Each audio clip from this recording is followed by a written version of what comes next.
Good morning and welcome to a Yarn Live. Today we have two guests on, as you see there, AJ Smith, CEO, and Guy Kloss, CIO. And I think there's a doctor added at the beginning of that, which is I'm always fascinated to find out more about. So we'll do that in a moment as we get to meet the people. But of course, this session is about TradeWindow. And we're going to find out about what TradeWindow is, because this isn't just a normal business. This is a blockchain business. And for those who are in the know, you'll be totally up with this, and you'll be salivating at the prospect of their first blockchain business listing on the NZX. And for those of you that don't know and have heard things about Bitcoin and blockchain 2.0 and Web 3.0, this will be an amazing education from the people that are on the inside making it happen. So welcome aboard, team. Thanks very much for being with us this morning. And if I could ask you to introduce yourself AFQY style, give us a little bit of a flavor of who you are outside of work, and then we'll dive into TradeWindow and the business, the listings, and the tech. So who's going to go first? I'll go first. So my name is AJ Smith, and I'm founder and CEO of TradeWindow. Before TradeWindow, as immigrant from South Africa, what do I do in my spare time? I enjoy some motor racing, more specifically karting, water sports, and anything fast and a real petrolhead.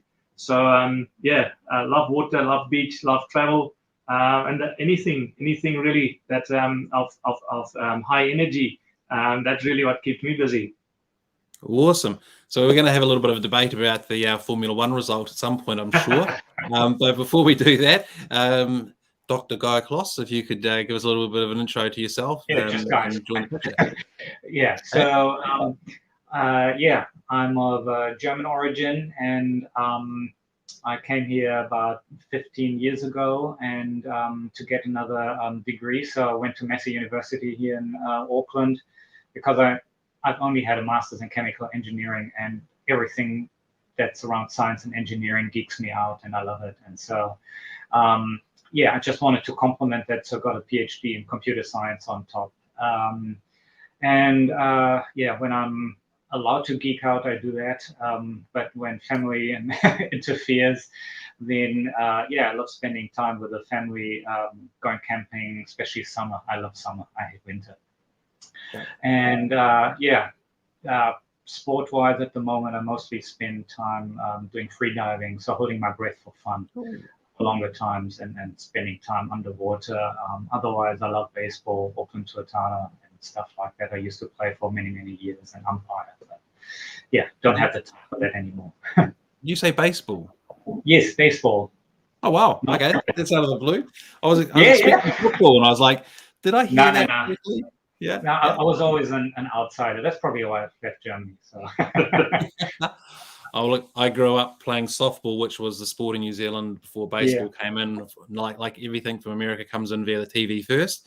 All of the great American baseball movies. One of my favorite lines is that line that the coach says to Charlie Sheen, "Forget about the curveball, chuck him the heater." Which probably everyone understands these days, but back when I was a kid, no one knew what that meant. I was like, well, the heater's the fastball, and the curveball's the curveball. But well, hey, thank you very much, gentlemen. Really appreciate you being along today to have this discussion. So, thought there's a couple of really key elements about this. One is I'm probably going to list 3, then 4, then 5, but that's just how exciting the story is. So one is the technology, right?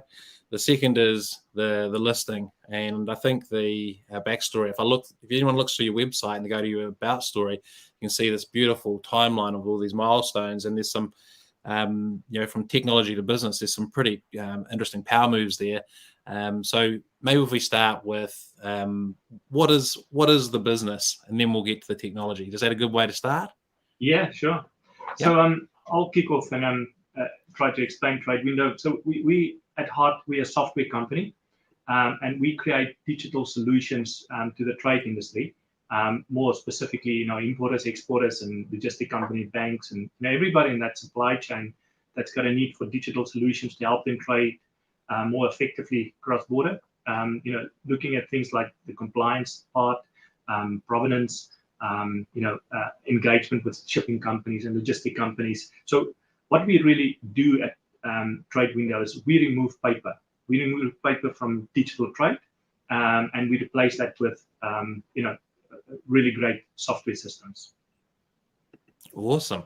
And you mentioned a word I'm not quite sure the context of, and it might be the same for others. Provenance, is that something particular to freighting, or is that just more a business term that I'm just not sure whether it's very generic term. So provenance has its origin in usually the art and history. So if you have a painting somewhere, that painting has a provenance, and depending on the provenance, it might actually be much more worth than just the painting itself, because if it has been commissioned by some royal, has been stolen, pillaged, gone through some dictator's hands, and whatever, comes back to some museum or whatever. So the recording of that history, basically of processes, events, artifacts involved in something, that's where it comes from, and it's now being transferred and translated to the business world, to the science world, making things reproducible, making things auditable, and showing the lineage, basically, of events going backwards and how it came about. Oh, right. So explain that better. Yeah, well, I think that's what the technology enables, is the provenance of the shipping and where it's gone through all the different parts and pieces. The example being that piece of art, as you said, might have gone through various different hands, been with the artists, kings, queens, whatever that might have happened before in my lounge for me to admire. When people come around and say, "Wow, this is an amazing piece of art," it's like, yes, that was owned by this king and that queen and whatnot. Whereas in this picture, TradeWindow enables, I guess, almost the whole record of where this ship has been, where this container's been, where your item that's on that has been, so, including processes. So it could be just as well, you're baking a cake, a Victoria sponge, which is particularly hard to bake properly. So how did you put the ingredients together? What was the temperature profile in the process? How did you cool it? Did you just jerk it out of the oven, or did you cool it down? Or the PV explanation would be probably baking a pad. So many things can go wrong. And you can actually record basically the provenance of these processes to get it right and make it reproducible, therefore. Excellent. So maybe with it being a good understanding of the business and freight, and we've got some images that we can support this with if you want to bring them up, is the technology. I think the big question is why is the blockchain technology so particularly good for solving this problem? But maybe that's the last part of this question. Maybe we start with, what is the blockchain distributed DLT? What's the difference? If you could help us understand that, would you? Sure. Maybe I just bring a business angle to that, or commercial angle, and say that in trade, trust is the element that is most important. And you can accelerate trade if you've got more trust in the supply chain. And what we're trying to do is we're trying to establish trust with technology. And there's different ways of doing that. And Guy will explain exactly how we apply that using technology, of how we establish trust. Excellent. And that'll also link in. So just a little bit of a disclosure. I have been sniffing around the blockchain space since it was Bitcoin, and was at the Bitcoin South 2014 event when the reference to blockchain 2.0 as the next big thing happened. So I have a little bit of knowledge, enough to be dangerous and maybe hopefully supportive in conveying that in layman's. But just sort of to share that so that you're aware. But Guy, if you'd like to take away. Yeah, sure. So let's pick up where we've just started with Bitcoin, blockchain 2.0 and stuff like that. So Bitcoin was the first time some stuff came together to have a real good value and that would work. And me as a geek, I was interested in, because I'm a crypto geek. I love cryptography, distributed algorithms coming together, and a lot of game theory. So the incentive system that makes it actually work from a psychological problem. So the first time that worked, and kind of the easiest thing, is to just have value tokens, mainly Bitcoin, to work. There were various failed attempts before that, but that was the first time it stuck.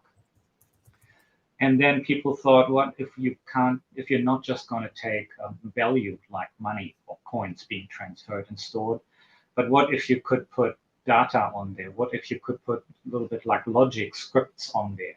So that's kind of where blockchain 2.0 or smart contracts and executable scripts came in that made stuff programmable, or programmable money is also a term that's often used. And that kind of then emerged into, there was the World Wide Web, and there was Web 2.0, and then Web 3 is kind of the extrapolation where you're then bringing things in with the decentralization concept of blockchains for a larger audience to make consumable. But in order to make all that happen, maybe you can show that first visual I have prepared, that diagram. So basically, you have a whole number of participants in it. So they're in those boxes on the left-hand side. So you've got different ones that are acting together on something. It's not just one trusted third party that's doing things for everybody, and they have to be trusted mutually by everybody. But everybody participates, and you see a little customs officer, policeman in there. So everybody polices everything. Everything's being verified. So no one party can do something without something illegit that the others aren't catching. So everything is verified, and this data is being shared amongst each and everybody. And so then it's being chained together. So it's like a folder. You take your next sheet of paper, you put it in there. So you write down the next page number. Everybody's getting like a fax around the next sheet, and they all file it, and everybody has the same view. But everybody has their own folder they collected in. But they all know that this is exactly the one everybody else had due to this checkpointing and peer verification. So, and the way it works, you have that chain. Every time there's a new sheet put into that folder, that's another block that's put into that chain. And these links of the chain, they're locked together, so they can't be separated. So things can never be changed once they have been chained together. And that's in essence how that works. And whether you put on those sheets of paper the balances between bank accounts for Bitcoin, or whether you record data, let's say, of a process that's happened, so you can make it auditable, that people can't tamper with it. Or you put certain logic on there that gets executed on certain events to trigger other things. Those are all different use cases of using it. But in the end, it comes down to, it's like, I call it the trust engine. In an environment where not everybody might be trusting everybody, and even if it's just for harmless things where the database gets corrupted or something, or there might be a rogue admin, or somebody might want to go and cheat and cover their tracks or something. This is just something that blockchain technology can preempt altogether. And so therefore it's kind of an engine to create trust in a shared environment. Yeah, and those are then some of the features that we're using in our products. So if we want to go on from there, we could apply this now to international trade, which there's a little bit of a diagram. If somebody wants to export things from New Zealand to South Korea, there are all these different parties involved, and they all have different interactions. And they're all sitting in silos. There's no common view on the data. You need to provide umpteen types of integrations. I think there are 18 arrows in that diagram or something I've counted, but somewhere around about there-ish. And then, can you actually trust every party? Is that fully trustworthy? It's a big kind of messy type of thing.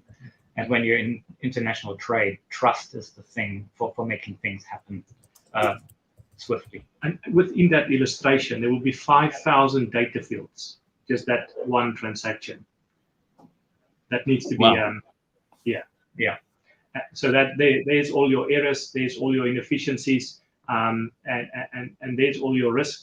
So, redoing deals and things going wrong all the time. And then even if it's paper, it's even a bigger mess, because this data fields or paper or documents needs to now, in a paper format, move around the world.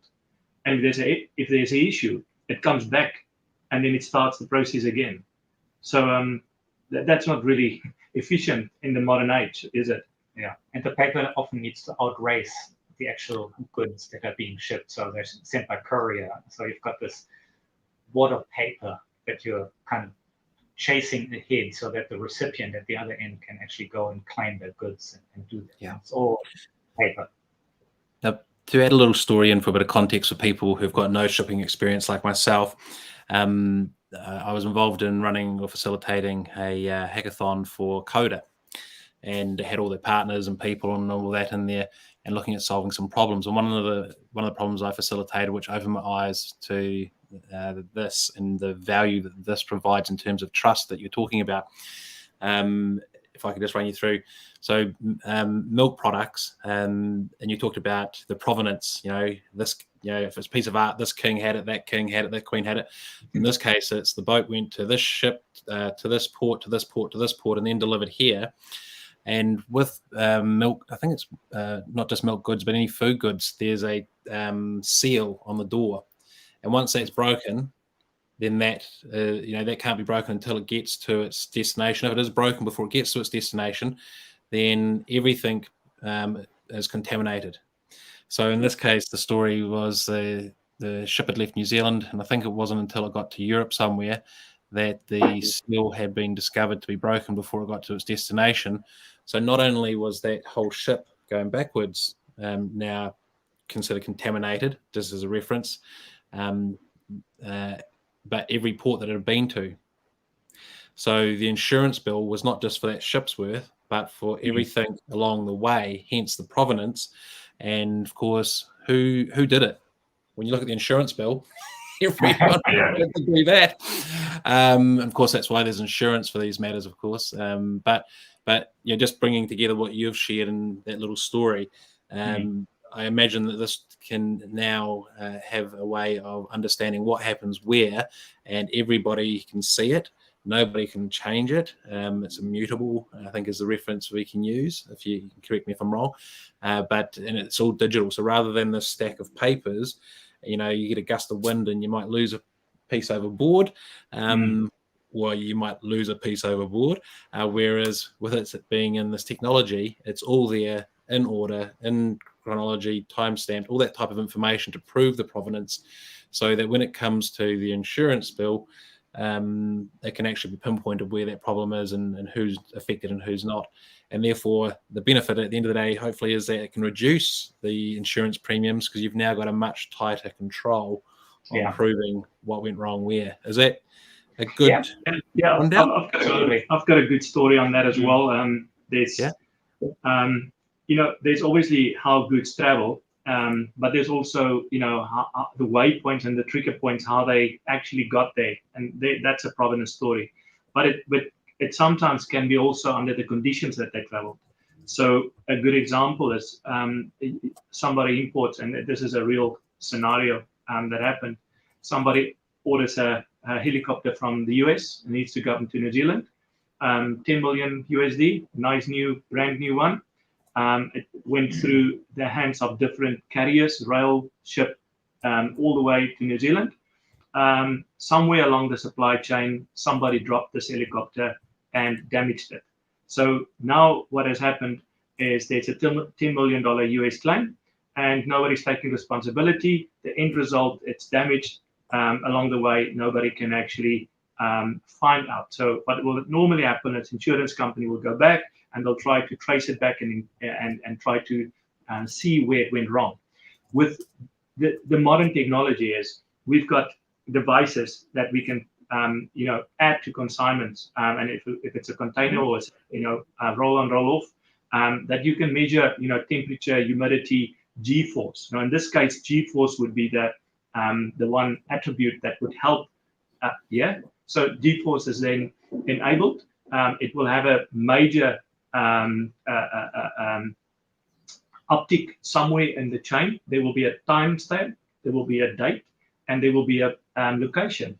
So we know exactly at that stage when that went wrong, or when the helicopter was dropped, it was dropped on that date when it was in possession of, say, the railway company, or the forklift that lifted that up, and we can know exactly who was responsible. So insurance companies can now go back and understand who needs to, which insurance company will be liable, by them reducing all these costs and removing some of the risk. That is a good example of how cost can be, effectively be saved and cut from this entire operation and the supply chain by reducing insurance costs, by knowing who is responsible all the way. And that's just the example of moving a helicopter from one country to another one, of how you actually effectively reduce cost. Yep. And I imagine the device that you attach, or potentially devices, the cost of those compared to a $10 million helicopter and the damage, are nothing, basically. Absolutely. The most sophisticated that goes on airlines is about $250, where the entry point is about $20, $25. So the ones that is very specific to helicopters, that's got measurement in terms of certain airline regulations that needs to switch on and switch off as it accent or descent. Those are around $250, but compare that to a $10 million USD helicopter, and I'll rather take the device. Yeah, absolutely.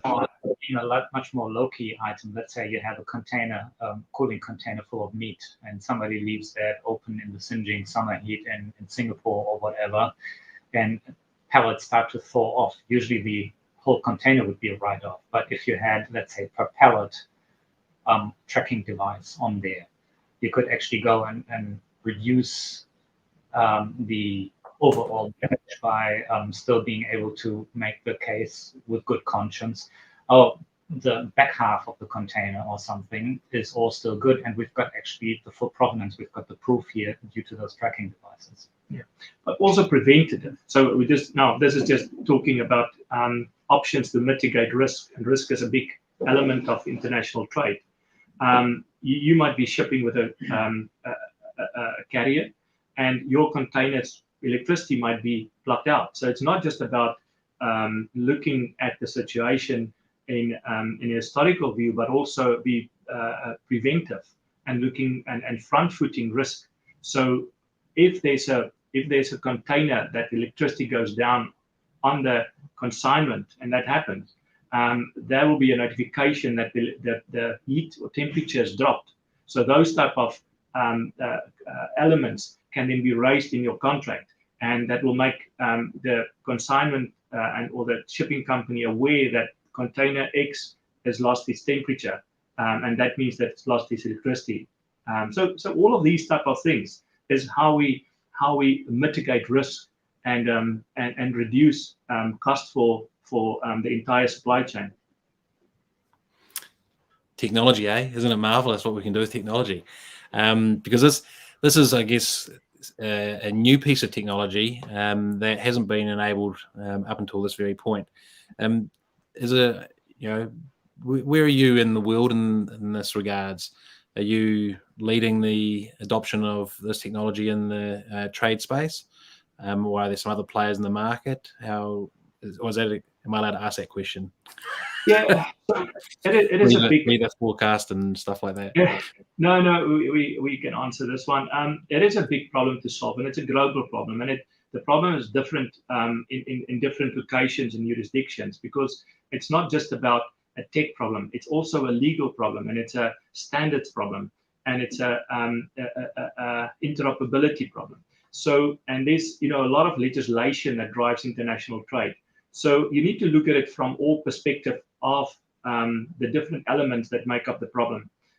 Technology is potentially the one element that we can deal with, because we can create amazing technology, but it needs to be internationally acceptable. It needs to have legal harmonization. It needs to have data standardization, and it has to have document standardization. And those are the challenges when you have global participants all in different jurisdictions trying to figure out what is the rules of trade. And we're dealing with a lot of that under the free trade agreements. But again, standards is one thing that we are working towards getting that interoperability between systems, standards, documents, and data, which I was talking about. But you also have different data silos. So you've got data silos in the finance world around banks. You've got data silos around logistics, and obviously the other one is around governments, government to government. They don't really talk to business. They actually just have government to government integration. And then the last bit is about commerce. Commerce is the importer exporter. So they own their own data silo. What we do at TradeWindow is we're one of the few neutral, or we in our latest research, last check, we were the only neutral platform out there that covers all 4 of these data silos, and not just specifically work in logistics or just government or just finance. And that makes us quite unique. We believe that more participants should enter in other regions so that we can all help solve this global problem. But obviously, we one of the few ones right at the moment. But we obviously pride ourselves that we're interoperable, and we work with other systems and other solutions in other regions to create this network effect and remove these digital islands. So working across all 4 of those digital silos is in our best interest, and that really solves global trade. Yeah, and it's a really interesting point. You use the term neutral, and I use third party quite commonly, and it's I guess it is the thing that really makes it unique, because of course the bank has the ability, has the money to, etc. They could go and do it, but then of course, well, the other 3 might think that whatever they do is going to be a little bit more favoured towards them. So being neutral, you are the, I hope it's okay to put it this way, the Switzerland of trade tech. And therefore you can play and work with everybody and help everybody. But really good point around hoping that you see more people, more organizations in the space, because then it helps develop and speed it up. Just thinking, we've got a few minutes left and just want to check, do you have a couple of extra minutes, or do we need to keep it to the 10:30? Far from this side here. Okay, because I'm just cognizant of the there is the 3rd slide with some interesting points that I thought might be good for you to cap off. When I interrupted to tell my story, and we've come down another pathway. But if we want to come back to finishing that part off as well. Sure. Yeah. Okay, I'll bring that back up. And so yeah. This kind of is what we were just talking about, I guess. This is the exactly diagram to it. So that's the thing where we think things can be simplified by having not these umpteen different silos or connecting systems that are required to put in place, but have a shared platform that everybody can trust, and that everybody, well, not quite everybody, I'll get to that in a minute, participates in. So you're becoming more efficient because you have a shared view, and everybody has at the same time the same view on the same data and the same state of the goods in transit and state of contracts and such. You're breaking down the data side. So this is a kind of a super connector that could be sitting in there. And as we had just talked about, this whole thing of being neutral. So we are operating our, let's put it in air quotes, our own blockchain. So this is a consortium blockchain between different parties who have an interest in making trade work. So they're coming from the logistics, from the financial world, from our side, and no one party can do something that the others wouldn't spot. And even if we have started it, we couldn't just go and throw things in there without the other ones having to be okay with it. So there's ceremonies wrapped around this.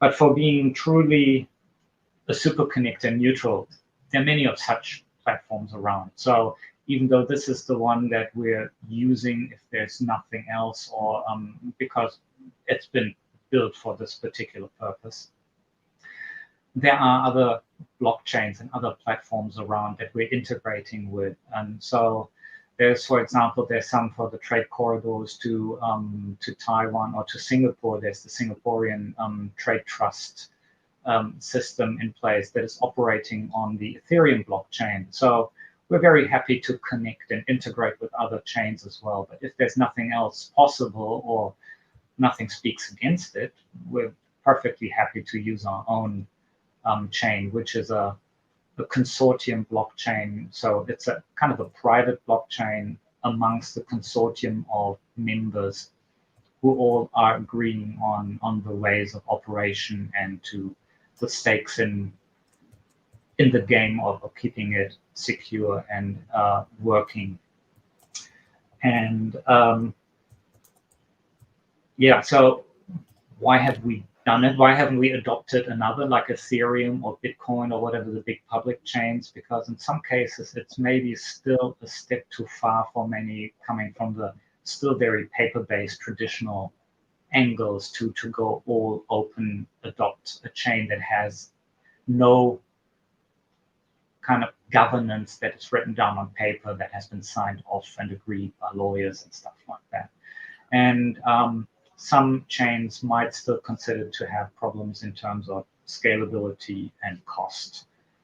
And by operating our own, we don't have these problems. There are ways around this, but at the moment, this is just a viable way to get onto the bandwagon and do things we want. Yeah, so I think just talking about the public-private chain and some of the, I guess, potential or some aspects around it. If I remember correctly, Ethereum had a fork at one point, and that was a big sort of contention. So when you talk about there being public and no governance, it's really up to whoever's running Ethereum and owning it versus, say, TradeWindow with their own private blockchain technology, and everybody who's, I guess, a client, a partner, or in the group buys into the technology based on what you say, from a government's point of view. This is what it's there to do, what it does do, what it won't do, how we'll handle things in the future. Almost like a playbook of what you can and what you're getting into and what you can expect. Versus if it was public, it could just be like, well, tomorrow the most unimaginable thing happens and we've got no control over it. Is that kind of the benefit between private and public? The difference? So absolutely, to some degree. So there are pros and cons for either way of looking at it, and there's no golden answer. And in some way, you just have to go with what's currently viable and palatable for your particular use case. But yes, there's also that thing where many people are quite hesitant. You can build something very well on a public blockchain like Ethereum without running any risks, but it's just the way how you do it, and if you want that, you might have to do something slightly differently. It's certainly something that would work without a risk, actually with probably higher security, because we can't, with a consortium of, let's just pick a number out of the air. I like prime numbers, let's pick 7, with 7 parties in it, to have the same thing as if you had tens of thousands of participants.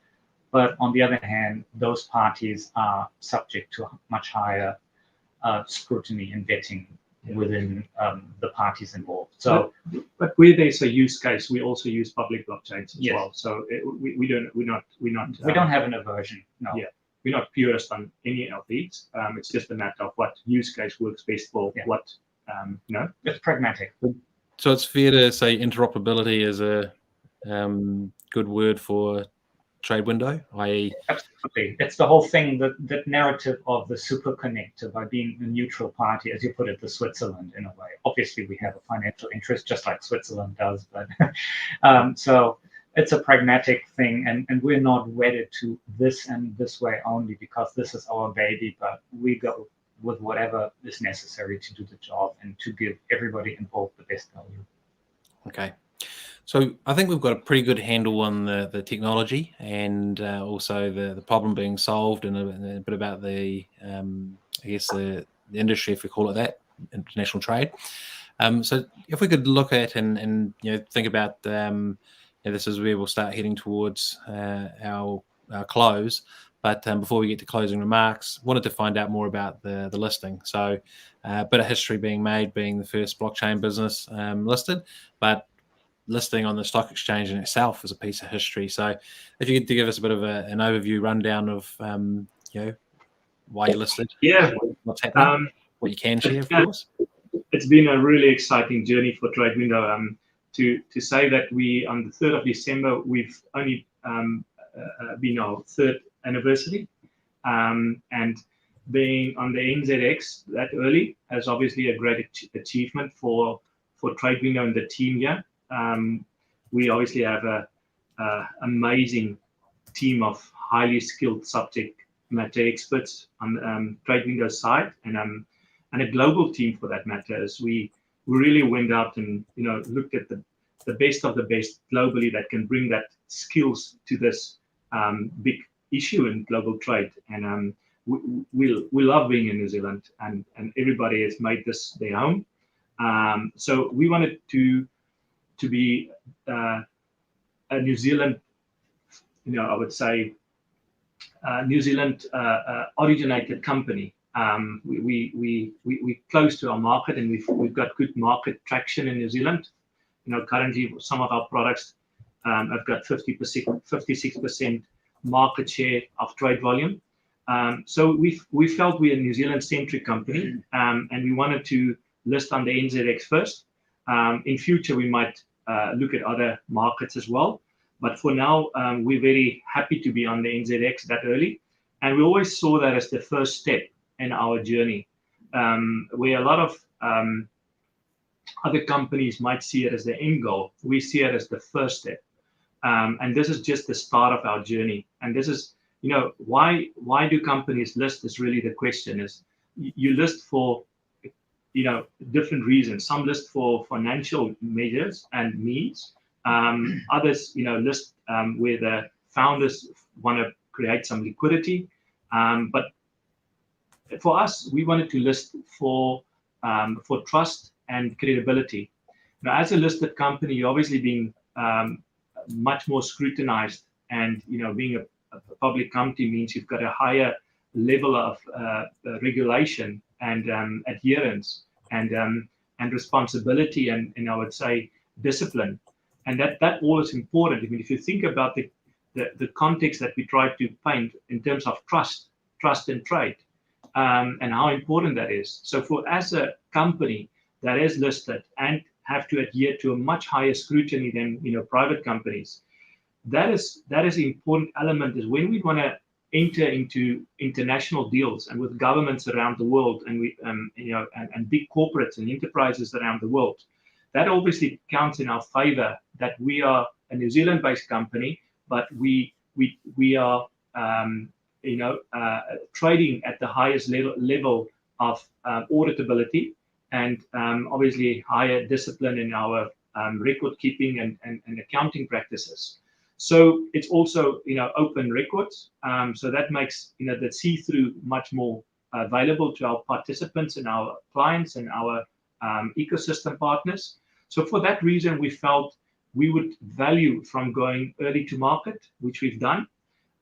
It wasn't easy. It's a difficult process to get through. It was quite involved. We had a whole team working for 6 to 12 months. We started this journey October last year, and it took us 12 months to get it all done and dusted. But it was certainly worthwhile. And as you've seen, we totally very excited about the support that TradeWindow is currently receiving from the market. The last real tech company that went on market was 7 years ago, and I think somebody mentioned that was quite a successful listing as well. So the market was hungry for a young up-and-coming company with next generation technology who's looking at growing globally and actually solve real world problems. Now, what bigger problem to solve than trade for New Zealand, which is a trade dependent nation in the bottom of the earth, which is, really. I was going to raise that point earlier. When you say you're doing a New Zealand originated company, it's like, well, what better test is there than to be bringing trade to New Zealand? And trade and technology is an enabler, but it's a leveler. We can actually compete with international companies, and actually, with the skill set and the expertise and the smart people that we've got in this company, it's absolutely a leveler. So we can now roll out our products anywhere in the world, but be based in New Zealand, be listed on the NZX, and that's what makes it so much more special.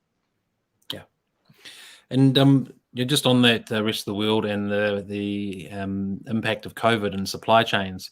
This is probably, in some regards, one of the benefits. It's the perfect storm for a business like yours, because I can imagine that the paperwork doubled or tripled with all of the different things that have happened with, ships having to wait out on shore or whatever the case might be, how that might make a difference to goods, how it makes a difference to the people receiving them at the other end, or the impact it has on them.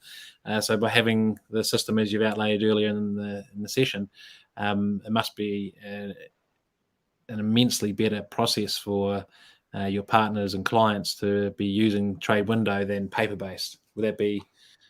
Yeah, I think it's not a total removal of paper as yet, but it's a journey in the process of removing paper. And as we onboard more partners and more more governments and standardize and get the data standardization and legal harmonization done, and it's a step-by-step approach. The world is moving in that direction, but you've got your leading markets and you've got your early followers, and then you've got your laggards as well, and they're all there, and we all need to get everybody over the line eventually to win. But what COVID has done is COVID has really focused on the weaknesses that is associated with paper. So what we've seen in COVID is we've seen the bottlenecks and paper needing to fly around the world in jets, and then when the air cargo started reducing, we also started seeing a delay in this delivery of those paper documents. So what has really happened is all of the weaknesses in paper trade was very clearly exposed. And I think what has happened with COVID is the world realized that we in the modern age where we now, we cannot be depending on paper to facilitate our trade.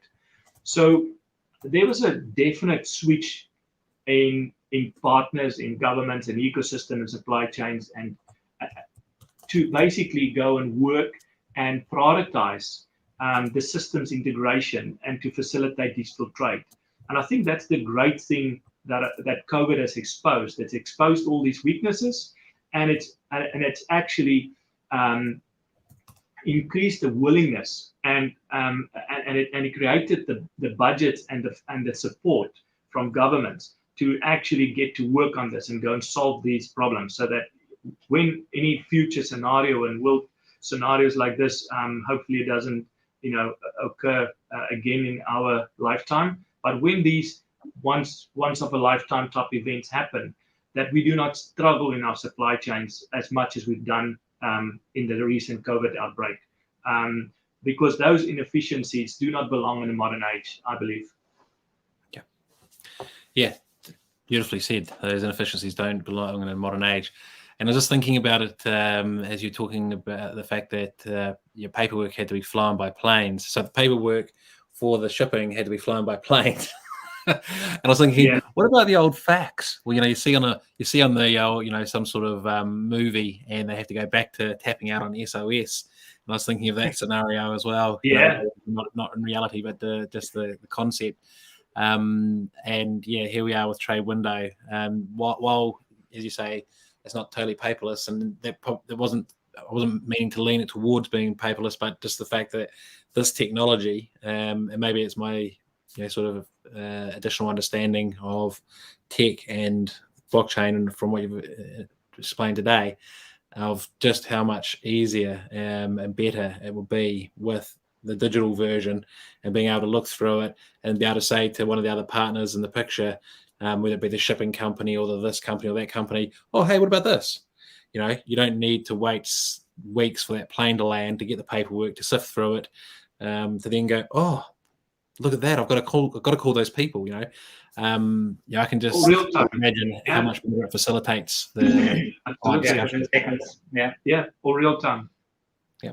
And it opens for further optimization. If you're now on board with digitizing so many things, you can actually optimize going forward by getting your shipping line, your bookings already all your ducks in a row much more early, because these things can happen automatically. And from the other side as well, the shipping lines, they might get a better feeling of what's going to be in the pipeline ahead for them, rather than being surprised by certain events. So there are opportunities down the line in that field as well that will be considered at some point when the data is becoming much more readily available.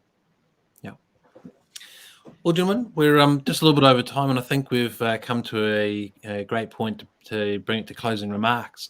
And this is where I fill a little bit of airtime for you to collect your thoughts about what you'd like to share as closing remarks. And may I offer or suggest something about the what this technology has enabled, what the problem it's solved, and let you think about that. But just as a bit of a summary, we've heard from AJ Smith and Guy Kloss, CEO and CIO respectively of TradeWindow, which has been around for just over 3 years, listed this just recently on December 3rd on the NZ Stock Exchange, which is the first stepping stone in the journey rather than the final destination. I thought that was really interesting. This is the starting point. But as their business is all about trust, international trade is about trust. This technology provides that in a way that the old systems, and let's just refer to them as paper, but there's probably a bit more to it than that, couldn't or didn't, as well as what this does. And therefore, by getting onto the stock exchange early, with all of the governance and compliance required, it's just another element to the picture of trust. But growing, as we heard, country of origin being New Zealand, and what better way to test anything to do with trade than from the country furthest away from the rest of the world. So with that, gentlemen, thank you so much for sharing everything you have today around the business, around the technology, around the problem, and the world trade. So closing remarks, what would you like to share with the audience today? Over to you. From my side, I think to carry on my previous messages, we've still got a long way to go. We are happy with the progress that we've made over the last 3 years. We've really been working hard, and we've got great people and working smart doing it. But going forward, we would really like to see New Zealand as not just a commodity country that is dependent on trading commodities, but also the technology and what we call trade tech that goes alongside that. And we would like to see New Zealand as a trade tech destination, because we're so dependent on trade. Why can't we have our product that sits next to our commodities being technology, being one of our biggest export markets or export products alongside that as well? So we're really keen to get more people involved and have those discussions of what does supplementary products look like, or what does competing products look like for that matter, and come talk to us and join us on this journey, and let's make New Zealand the country of trade tech, and really go and export our know-how and show the world what can be done from New Zealand. I like it. And before I comment, if I could hear your thoughts, Guy, what are your closing remarks to everybody to add to AJ? I don't think I can and want to add something that eloquent on top of that. I'll just let that stand as it is, because it was pretty spot on. But as you were talking about baseball movies, there's the Field of Dreams movie. If you build it, they will come. It doesn't fit in that way. It doesn't work that way. But I think we need to twist that. We need to build it so that they can come. Because it would be a kind of a pipe dream to just think of, I'm just conjuring something up and they will come. But, yeah. Very well put. Thank you so much. And just to respond, I think it's a beautiful notion to look at making New Zealand the trade tech nation of the world. Talking about Germany, Switzerland, my brother lives in Sweden. And I don't know if you've been there or done the tours, but in Stockholm, they have all of these boat tours because there's all these waterways.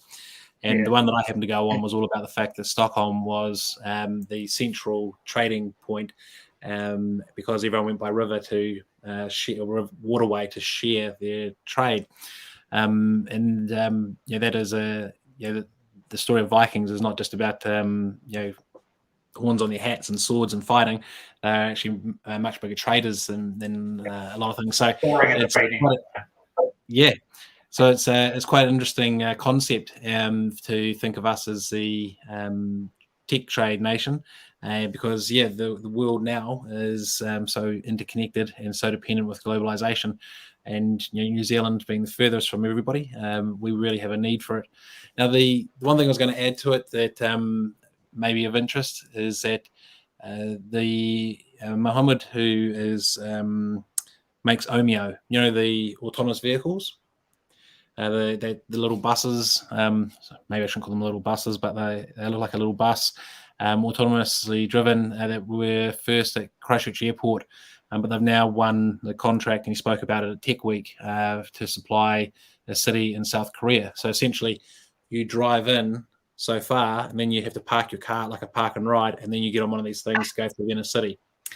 And he was talking about making New Zealand the autonomous vehicle country of the world. So it seems like it's very worthwhile having a discussion, because they're talking about having the research and development and manufacturing here and having to ship it. But there could be some some good synergies that might come out of that, the concept, because both of you are talking about your industries being centered here in New Zealand. And for me, the point I'm trying to make, sorry, as I stumble across my words, is that tech is really rising in New Zealand, and to see two different industries, there's probably others that are talking about New Zealand can be the destination for this tech. For me, that really warms my heart, because tech is the future. Let me just add to that. New Zealand is advanced enough to make this possible from the outset, but also New Zealand is small enough to be a petri dish, to be actually quite nimble and quick to move and trial these things, which is much harder if you go to North America or Europe or Asia or something like that. So it's a good combination here. Yeah, a last comment that I'd like to make is, and I think that's something that's close to heart for us as a company, is we want to go the full end. You see a lot of New Zealand companies that just get that niche, and it's growing, and they're just accelerating, globalize, and then they sell out, and they lose their focus, in the new parent company, and then they just, we just feel like there's a need for New Zealand companies to actually go a little bit harder and a little bit further, and just give it a good go and see where we can go. Absolutely. Love it. What a great place to leave the discussion today, gentlemen. Thank you so much. And hopefully you're inspiration to a lot of other startups in your space and tech in general, that are going to take that into consideration about going the distance and not looking at the exit, but looking how to build an industry here in New Zealand. So with that, we'll say ka kite anō to everyone out there, and thank you very much for your time. Really appreciated the lesson on all fronts, and looking at the technology, the business, and what you're going to be doing. So thank you very much, gentlemen. Thanks, man. Kia ora. Thank you. All righty.